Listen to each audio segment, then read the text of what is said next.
Hello, this is hands-on vulnerability scanning with Nessus. Let's look at the course roadmap.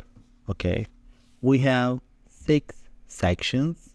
The first section is introduction and outline section.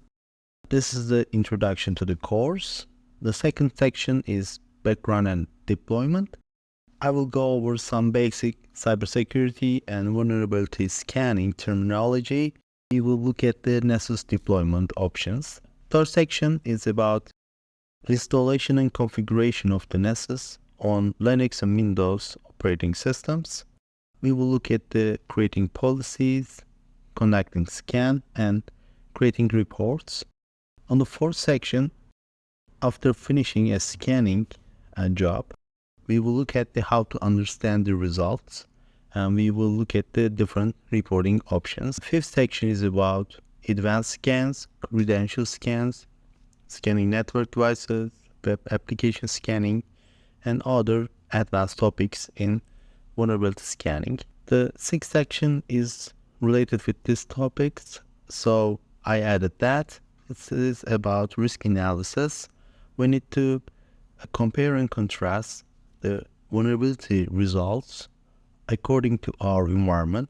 So this requires a risk analysis and assessment of the vulnerabilities, and we conclude the course. So this course doesn't require a lot of prerequisites, but a fundamental understanding of cybersecurity, operating systems, web applications, having enhanced on experience on scripting is a good to have the skills for this course. Actually, in this course, we are going to use some virtual operating systems. My host environment for virtualization is Windows. You can choose Linux. Our application for virtualization is Oracle VirtualBox, but you can choose whatever you want, okay? We will have 2 different scanner operating systems. One will be the Linux-based. I choose Debian-based Linuxes, and the other one will be the Windows-based, as usual. And we will install Linux scanners on those 2 virtual operating systems. And we will have target machines.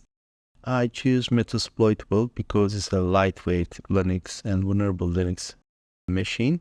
We may install another Ubuntu next to that on the Windows server and then vulnerable web application to do some scanning and understanding the results.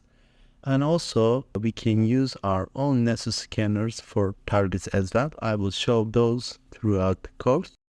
And these are some references for you. You can search for those on the internet before starting the other contents and try to download the requirements. But we will do that together throughout the course, okay? So with all these being said, let's start a little bit scanning with Nessus.